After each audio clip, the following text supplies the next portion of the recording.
Hello every one. അപ്പോൾ welcome to ആരിക്കുട്ടി vlogs. അപ്പോൾ ഇന്ന് നമ്മൾ പഠിക്കാൻ പോകുന്ന different models of cell membrane ആണ്. അപ്പോൾ ആദ്യം പ്രപ്പോസ് ചെയ്ത മോഡലാണ് ഓവർടൺ മോഡൽ. അതായത് സെൽ മെംബ്രെയിൻ സ്ട്രക്ചറിനെ കുറിച്ച് ഓരോ മോഡൽസ് പ്രപ്പോസ് ചെയ്തതിൽ ഏറ്റവും ഏർലിയസ്റ്റ് ആയിട്ടുള്ള മോഡലാണ് ഓവർടൺ മോഡൽ എന്ന് പറയുന്നത്. അപ്പോൾ ചാൾസ് ഏർണസ്റ്റ് ഓവർടൺ ആണ് ഇത് പ്രപ്പോസ് ചെയ്തത്. ഓക്കെ, 19th സെഞ്ച്വറിയിലാണ്, ബിറ്റ്വീൻ 1895 ആൻഡ് 1899 ഇത് പ്രപ്പോസ് ചെയ്തത്.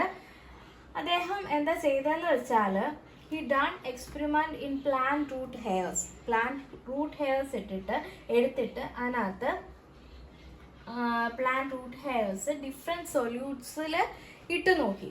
അപ്പോൾ സൊല്യൂട്ട് പെർമിയബിലിറ്റി ചെക്ക് ചെയ്യാനാണ് അദ്ദേഹം ഇത് ചെയ്തത്. അതായത് അതിൽ നിന്ന് അദ്ദേഹത്തിന് മനസ്സിലായി substances more soluble in lipids എന്ന് പറയുന്നത്. അതായത് അദ്ദേഹം കണ്ടെത്തിയ എന്താണെന്ന് വെച്ചാൽ ലിപ്പിഡ്സ് സൊല്യൂബിൾ ആകുന്ന സബ്സ്റ്റൻസ് ഈസിലി പാസ് ആകും എന്ന് കണ്ടെത്തി. ഗ്രേറ്റർ വാട്ടറിനെക്കാളും ലിപ്പിഡ്സിനകത്ത് സൊല്യൂബിൾ ആകുന്ന സൊല്യൂട്ട്സ് ഈസിലി പാസ് ആകും എന്ന് കണ്ടെത്തി റൂട്ട് ഹെയർസിലൂടെ. അപ്പോൾ ഇത് തെളിയിച്ച എന്താന്ന് വെച്ചാൽ ലിപ്പിഡ് നേച്ചർ ഓഫ് മെംബ്രെയിൻ ആണ് ഇത് പ്രൂവ് ചെയ്തത്. അത് മാത്രമല്ല സെലക്റ്റീവ്ലി പെർമിയബിൾ ആണ് ആ പ്ലാൻ സെൽ മെംബ്രെയിൻ, അല്ലെങ്കിൽ മൊത്തത്തിൽ സെൽ മെംബ്രെയിൻ എന്ന് പറയുന്ന സംഭവം സെലക്റ്റീവ്ലി പെർമിയബിൾ ആണെന്നും മനസ്സിലായി. ഓക്കെ, അടുത്ത പോയിന്റ് എന്ന് പറയുന്നത് നോൺ പോളാർ ആയിട്ടുള്ള സബ്സ്റ്റൻസിനെ ഈസിലി പാസ് ചെയ്യാൻ പറ്റും എന്ന് അദ്ദേഹം ഈ ഒരു എക്സ്പെരിമെന്റിലൂടെ മനസ്സിലാക്കി. അതായത് ഫാറ്റ് സൊല്യൂബിൾ ആയിട്ടുള്ള സബ്സ്റ്റൻസിനെ ഈസിലി പാസ് ചെയ്യാൻ പറ്റും, അതിലൂടെ സെലക്റ്റീവ്ലി പെർമിയബിൾ ആണെന്നും മനസ്സിലാക്കാൻ പറ്റി. മെംബ്രെയിൻ ഒരു ബാരിയർ ആയിട്ട് ആക്ട് ചെയ്യുന്നുണ്ടെന്ന് മനസ്സിലാക്കാൻ പറ്റി. അതായത് ബേസ്ഡ് ഓൺ സൊല്യൂബിലിറ്റി അനുസരിച്ച് എല്ലാ ആൾക്കാർക്കും കയറി മെംബ്രെയിനകത്തോട്ട് പോകാൻ പറ്റത്തില്ല എന്ന് മനസ്സിലാക്കി. നമ്മൾ ഇതിനു മുമ്പേ പറഞ്ഞ പോയിന്റ്സ് ആണ്. ഈ ഡ്രോബാക്സ് എന്ന് പറയുന്നത് അദ്ദേഹം പ്രോട്ടീൻസ് ഉണ്ടോ ഇല്ലയോ എന്നതിനെ പറ്റി ഒന്നും പറഞ്ഞിട്ടില്ല. അത് പിന്നീട് ഉള്ള മോഡൽസ് വന്നപ്പോൾ ഈ പ്രോട്ടീൻസിന് പ്രാധാന്യമുണ്ട് എന്ന് നമ്മൾ മനസ്സിലാക്കിയിട്ടുണ്ട്. അപ്പോൾ ഈ ഒരു സ്ട്രക്ചറിനെ കുറിച്ച് പറയുകയാണെങ്കിൽ കുറച്ചുകൂടി ഓവർ സിംപ്ലിഫൈഡ് ആയിട്ടുള്ള ഒരു സ്ട്രക്ചർ ആണ് അദ്ദേഹം പറഞ്ഞത്. അതായത് ഇത്രയും സെല്ലെന്ന് പറയുമ്പോൾ ഒരുപാട് ഫങ്ഷൻസ് അതിനകത്ത് നടക്കുന്നുണ്ട്. അപ്പോൾ അതിനെ ആ ഒരു മെംബ്രെയിൻ സ്ട്രക്ചർ കുറച്ചുകൂടി ഓവർ സിംപ്ലിഫൈഡ് ആയിട്ടാണ് അദ്ദേഹം പറഞ്ഞത്. മെംബ്രെയിൻ ഡൈനാമിക്സിനെ പറ്റി പറഞ്ഞില്ല, എംബഡഡ് പ്രോട്ടീൻസിനെ പറ്റി അദ്ദേഹം പറഞ്ഞില്ല.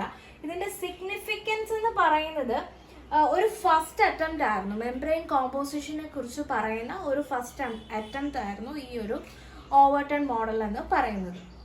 ഓക്കെ, ഇർവിൻ ലാങ്മർ മോഡലാണ് സെക്കൻഡ് മോഡൽ എന്ന് പറയുന്നത്.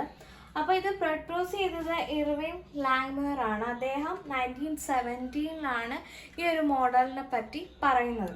ഓക്കെ, ഈ മോഡൽ കൊണ്ടുവന്നത്. അപ്പോൾ അദ്ദേഹം മെയിനായിട്ട് സ്റ്റഡി ചെയ്തത് ലിപ്പിഡ്സിന്റെ ബിഹേവിയറിനെ പറ്റിയാണ്. അതായത് സെൽ മെംബ്രെയിൻസിനകത്ത് ലിപ്പിഡ്സ് ഉണ്ടെന്ന് ഫസ്റ്റ് മോഡൽ ഓവർടൺ മോഡലിൽ നമ്മൾ മനസ്സിലാക്കി. എങ്ങനെയാണ് ഇവർ ബിഹേവ് ചെയ്യുന്നത്, ആ എയർ വാട്ടർ ഇന്റർഫേസിൽ എങ്ങനെയാണ് ഈ ലിപ്പിഡ്സ് ബിഹേവ് ചെയ്യുന്നതെന്നാണ് അദ്ദേഹം മെയിനായിട്ട് അദ്ദേഹത്തിന്റെ മോഡലിൽ പഠിച്ചത്. ഓക്കെ, അതായത് അദ്ദേഹം മെയിനായിട്ട് പഠിച്ചത് structure and arrangement of lipids in the biological മെംബ്രെയിനിൽ എങ്ങനെയാണ് അതിന്റെ സ്ട്രക്ചർ, ലിപ്പിഡ്സിന്റെ സ്ട്രക്ചർ ഇരിക്കുന്നത്, അതിന്റെ അറേഞ്ച്മെന്റ് എങ്ങനെയാണ് എന്നാണ് അദ്ദേഹം പഠിച്ചത്. അപ്പോൾ അദ്ദേഹം പറഞ്ഞത്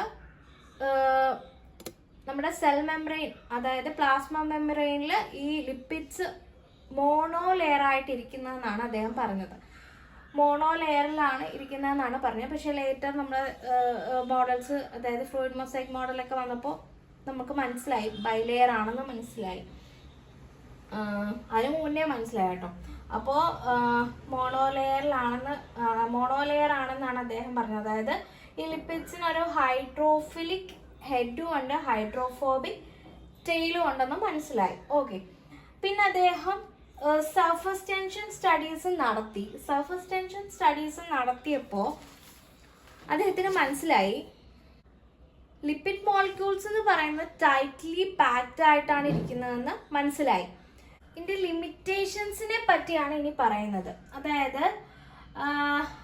അതായത് ലിമിറ്റേഷൻസ് എന്ന് പറയുമ്പോൾ ഒരു നമ്മുടെ ബൈലെയർ ആയിട്ടല്ല അദ്ദേഹം കണ്ടുപിടിച്ചത്, മോണോലെയർ ആയിട്ടാണ് ലിപ്പിഡ്സ് ഇരിക്കുന്നതെന്നാണ് അദ്ദേഹം കണ്ടുപിടിച്ചത്. അടുത്ത മോഡൽ വരുമ്പോൾ ഗോട്ട ആൻഡ് ഗ്രാൻഡൽ മോഡൽ വരുമ്പോൾ ഇത് ബൈലെയർ ആണെന്ന് നമുക്ക് മനസ്സിലാവുന്നുണ്ട്. പിന്നെ പ്രോട്ടീൻസിന്റെ ലിമിറ്റേഷൻസ് എന്ന് പറയുന്നത് പ്രോട്ടീൻസിന്റെ പ്രസൻസിനെ പറ്റി അദ്ദേഹം പറയുന്നേ ഇല്ല. ഓക്കെ, പിന്നെ അദ്ദേഹം ആർട്ടിഫിഷ്യൽ സിസ്റ്റംസ് ആണ് പഠിക്കാൻ വേണ്ടിയിട്ട് ഉപയോഗിച്ചത്. അതൊരു ഡ്രോബാക്ക് ആണ്. പിന്നെ ഇതിന്റെ ഒരു ഗുണം, ഈ ഒരു സ്റ്റഡി, അതായത് ഇർവിംഗ് ലാംഗ്വർ മോഡലിന്റെ ഒരു പ്രപ്പോസ് ചെയ്തത് കൊണ്ട് നമുക്ക് കുറച്ച് ഇൻസൈറ്റ്സ് കിട്ടി. അതായത് ലിപ്പിഡിന്റെ ബിഹേവിയർ എങ്ങനെയാണെന്ന് മനസ്സിലായി. അതായത് അതിന്റെ ആംഫിപാത്തിക് നേച്ചർ നമുക്ക് മനസ്സിലായി ലിപ്പിഡിന്റെ. അതായത് ഒരു പോളാർ ഹെഡും നോൺ പോളാർ ടെയിലും ഉണ്ട്. അതെങ്ങനെയാണ് ലിപ്പിഡ്സിന്റെ ബിഹേവിയർ എന്ന് നമുക്ക് മനസ്സിലായി.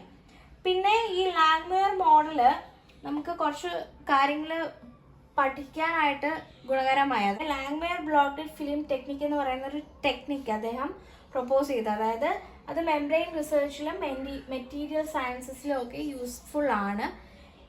അദ്ദേഹത്തിന്റെ ഒരു സംഭാവനയാണിത്. അപ്പോൾ ഇത്രയുമാണ് ഇർവിംഗ് ലാംഗ്വർ മോഡൽ എന്ന് പറയുന്നത്. മോഡൽ എന്ന് പറയുന്നത് ഗോട്ട ആൻഡ് ഗ്രൻഡൽ മോഡലാണ്. ഇത് പ്രൊപ്പോസ് ചെയ്തത് 1925-ലാണ്.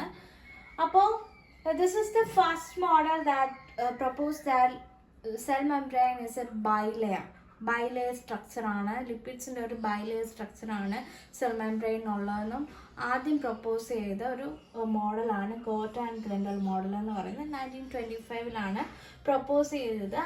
അവരെ എക്സ്പെരിമെന്റ്സ് നടത്തിയത് RBC സെൽസിലാണ്. RBC സെൽസിലെ ലിപ്പിഡ്സ് എക്സ്ട്രാക്ട് ചെയ്ത് അവരെന്ത് ചെയ്തു, അതിൻ്റെ സർഫസ് ഏരിയ മെഷർ ചെയ്തു. അതായത് ലിപ്പിഡ്സ് എക്സ്ട്രാക്ട് ചെയ്തിട്ട് അതിൻ്റെ സർഫസ് ഏരിയ മെഷർ ചെയ്ത് അതിനെ വാട്ടറിൽ ഇങ്ങനെ സ്പ്രെഡ് ചെയ്തു. അതിൻ്റെ ലിപ്പിഡ്സ് വാട്ടറിൽ സ്പ്രെഡ് ചെയ്ത് നോക്കിയപ്പോൾ സർഫസ് ഏരിയ ഡബിൾ ആണ്. അതായത് സെൽ മെംബ്രെയിൻ ഉള്ളതിനേക്കാളും ഡബിൾ ആണ് വാട്ടറിൽ സ്പ്രെഡ് ചെയ്ത് നോക്കിയപ്പോഴെന്ന് മനസ്സിലായി.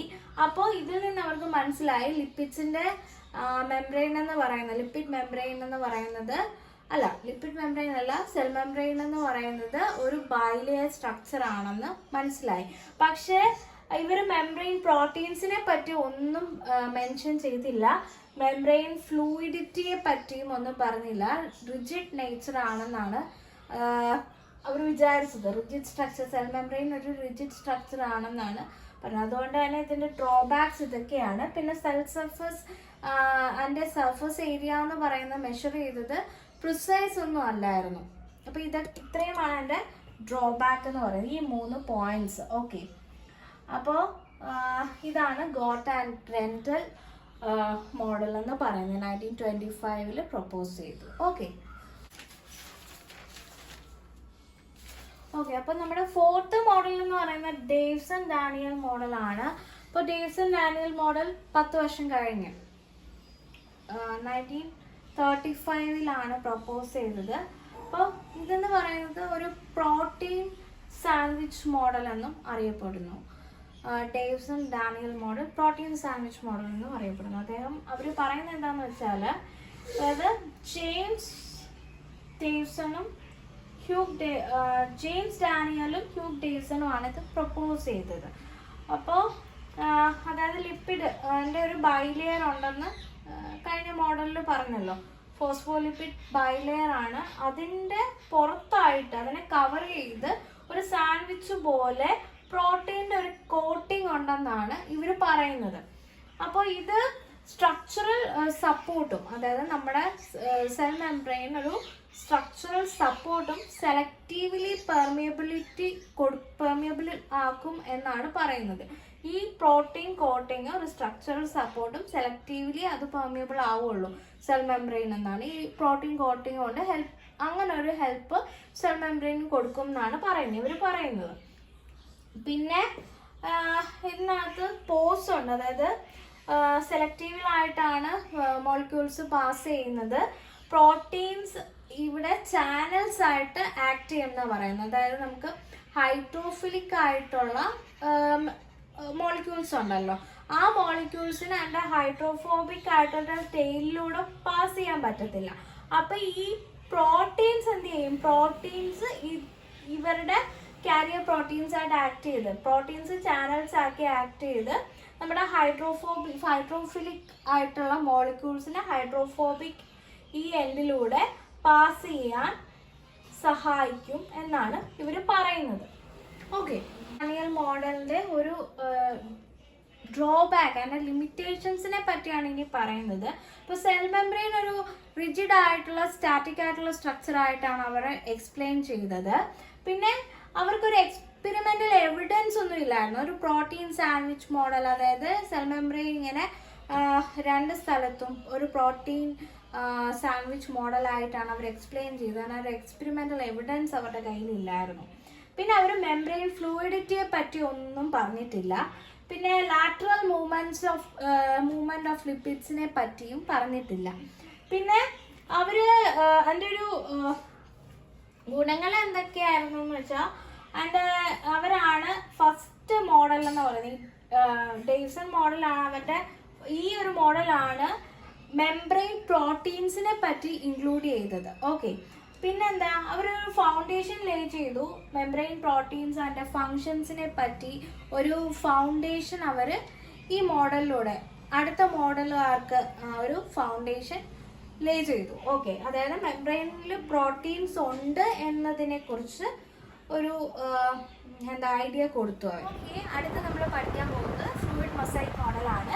It was proposed by H.J. Singer and Nicholson.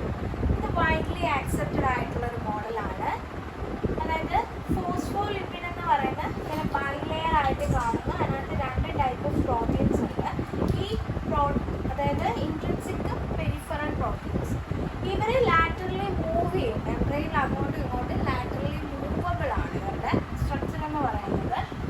ഇനി ഇൻട്രിൻസിക് പ്രോട്ടീൻ എന്ന് പറഞ്ഞാൽ എംബഡഡ് ആയിരിക്കുന്ന പ്രോട്ടീൻസ്, ഫുള്ളി എംബഡഡ് ആയിരിക്കുന്ന പ്രോട്ടീൻസിനെയാണ് ഈ ഫോസ്ഫോലിപ്പിഡിൽ ഫുള്ളി എംബഡഡ് ആയിരിക്കുന്ന പ്രോട്ടീൻസിനെയാണ് നമ്മൾ ഇൻട്രിൻസിക് പ്രോട്ടീൻസ് എന്ന് പറയുന്നത്. ചാനൽസ് ആയിട്ട് ആക്ട് ചെയ്യും. അതായത് എന്തെങ്കിലും ഒരു അയോണോ എന്തെങ്കിലും മോളിക്യൂൾസിന് പോകണം എന്നുണ്ടെങ്കിൽ ഹൈഡ്രോഫോബിക് ഏരിയ ഇങ്ങനെ പോകണം എന്നുണ്ടെങ്കിൽ അവർ ചാനൽസ് ആയിട്ട് ആ മോളിക്യൂൾസിനെ പ്രൊട്ടക്ട് ചെയ്ത് ചാനൽസ് ആയിട്ട് ആക്ട് ചെയ്യും. ഓക്കെ, അവർക്ക് പോകാൻ പറ്റുന്ന ചാനൽസ് ആയിട്ട് ആക്ട് ചെയ്യും. ഇനി പെരിഫറൽ പ്രോട്ടീൻസ് എന്ന് പറഞ്ഞാൽ അവർ സെൽ സിഗ്നലിങ്ങിലാണ് ഇൻവോൾവ് ചെയ്തിരിക്കുന്നത്. സെൽ സിഗ്നലിങ്ങിൽ അവർ ഇൻവോൾവ് ചെയ്തിരിക്കുന്ന പ്രോട്ടീൻസ് ആണ് പെരിഫറൽ പ്രോട്ടീൻസ് എന്ന് പറയുന്നത്. പിന്നെ നമ്മുടെ മെംബ്രെയിൻ സ്ട്രക്ചറിന് ഉള്ള നേച്ചർ എന്ന് പറയുന്നത് മൊസൈക്ക് നേച്ചറാണ്. അതായത് patchwork of proteins, glycoproteins, glycolipids ആണ്. അതായത് അവിടെ ഇവിടെയുമായിട്ട് ഗ്ലൈക്കോപ്രോട്ടീൻസും ഗ്ലൈക്കോലിപ്പിഡ്സും അവിടെ ഇവിടെയുമായിട്ട് പാച്ചസ് ആയിട്ട് കാണപ്പെടുമെന്നാണ് പറയുന്നത്. പിന്നെ ഇവർ ഫ്ലെക്സിബിൾ ആണ്. ഈ മെംബ്രെയിൻ സ്ട്രക്ചർ എന്ന് പറയുന്നത് ഫ്ലെക്സിബിൾ ആണ്, ഡൈനാമിക് ആണ്. That is according to cell function അതിങ്ങനെ ചേഞ്ച് ചെയ്തുകൊണ്ടിരിക്കും. ഡൈനാമിക് നേച്ചറാണ്. ഓക്കെ, മെംബ്രെയിൻ ഫ്ലൂയിഡിറ്റിയും ആൻഡ് അസിമെട്രി ആണ്. അതായത് ഫോസ്ഫോലിപ്പിഡ് പ്രോട്ടീൻസും പ്രോട്ടീൻസും സ്റ്റേബിൾ അല്ല, അതായത് ഇങ്ങനെ ഒഴുകി നടക്കുകയാണ്. ഡൈനാമിക് ഇൻ സ്ട്രക്ചർ ആണ് എന്ന് നേരത്തെ പറഞ്ഞല്ലോ, അതാണ് സംഭവം. പിന്നെ ഈ ഒരു അത് ഫ്ലെക്സിബിൾ ആക്കുന്നത് ഈ ഒരു ഫ്ലൂയിഡ് നേച്ചറാണ്. മെംബ്രെയിൻ്റെ ഫ്ലൂയിഡ് നേച്ചറാണ് നമ്മുടെ ഈ ഒരു സെൽ മെംബ്രെയിനെ ഫ്ലെക്സിബിൾ ആക്കുന്നത്. പിന്നെ ഇത് സെൽഫ് ഹീലിങ്ങിനും സഹായിക്കും. പിന്നെ കൊളസ്ട്രോൾ മോളിക്യൂൾസ്, അതായത് കൊളസ്ട്രോൾ മോളിക്യൂൾസ് ആണ് ഈ ഫ്ലൂയിഡിറ്റി, മെംബ്രെയിനിലുള്ള കൊളസ്ട്രോൾ മോളിക്യൂൾസ് ആണ് ഫ്ലൂയിഡിറ്റി റെഗുലേറ്റ് ചെയ്യുന്നത്. അതായത് ഹൈ ടെമ്പറേച്ചറിൽ എക്സസീവ് മൂവ്മെൻറ്റ് റെഗുലേറ്റ് ചെയ്യും. പിന്നെ മെയിൻറ്റെയിനിങ് ഫ്ലെക്സിബിലിറ്റി, ലോ ടെമ്പറേച്ചറിൽ ഈ ഒരു ഫ്ലെക്സിബിലിറ്റി റെഗുലേറ്റ് ചെയ്യുന്നതും മെംബ്രെയിനുള്ള കൊളസ്ട്രോൾ മോളിക്യൂൾസ് ആണ്. പിന്നെ നമ്മുടെ മെംബ്രെയിൻ സെലക്റ്റീവ്ലി പെർമിയബിൾ ആണെന്ന് നേരത്തെ പറഞ്ഞല്ലോ. അപ്പോൾ വലിയ ചെറിയ നോൺ പോളാർ ആയിട്ടുള്ള മോളിക്യൂൾസ് ഒക്കെ ഫ്രീ ആയിട്ട് പാസ് ചെയ്യും. നമ്മുടെ മെംബ്രെയിനിലൂടെ ഓക്സിജൻ, കാർബൺ ഡൈ ഓക്സൈഡ് ഒക്കെ ഇവർ ഫ്രീ ആയിട്ട് പാസ് ചെയ്യും. പക്ഷെ ലാർജ് ചാർജ്ഡ് മോളിക്യൂൾസിനൊക്കെ ട്രാൻസ്പോർട്ട് പ്രോട്ടീൻസ് ആവശ്യമാണ്. പിന്നെ നമ്മുടെ ഈ ഒരു ഫ്ലൂയിഡിറ്റി നേച്ചർ അല്ലെങ്കിൽ നമ്മുടെ ഈ ഒരു ഫ്രാക്ചർ ഇലക്ട്രോൺ മൈക്രോസ്കോപ്പിയിലൂടെ പ്രോട്ടീൻസ് എംബഡഡ് ആണ്. അതായത് മെംബ്രെയിനുള്ളിൽ തന്നെ പ്രോട്ടീൻസ് എംബഡഡ് ആണെന്ന് മനസ്സിലാക്കാൻ സഹായിച്ചു. Fluorescence recovery after photo bleaching, ഈ ഒരു ടെക്നിക്കാണ് അതായത് ലിപ്പിഡ്സും പ്രോട്ടീൻസും ലാറ്ററലി മൂവ് ചെയ്യും എന്ന് മനസ്സിലാക്കാൻ സഹായിച്ചത്. ഈ ഒരു ഫ്ലൂയിഡ് മൊസൈക്ക് മോഡലിന്റെ സിഗ്നിഫിക്കൻസിനെ പറ്റിയാണ് പറയുന്നത്. ഫ്ലൂയിഡ് മൊസൈക്ക് മോഡൽ എന്ന് പറയുമ്പോൾ അവര് ഈ ഒരു മോഡലിലൂടെ നമുക്ക് ഡൈനാമിക് നേച്ചർ ഓഫ് മെംബ്രെയിൻസിന്റെ ഡൈനാമിക് നേച്ചർ മനസ്സിലായി.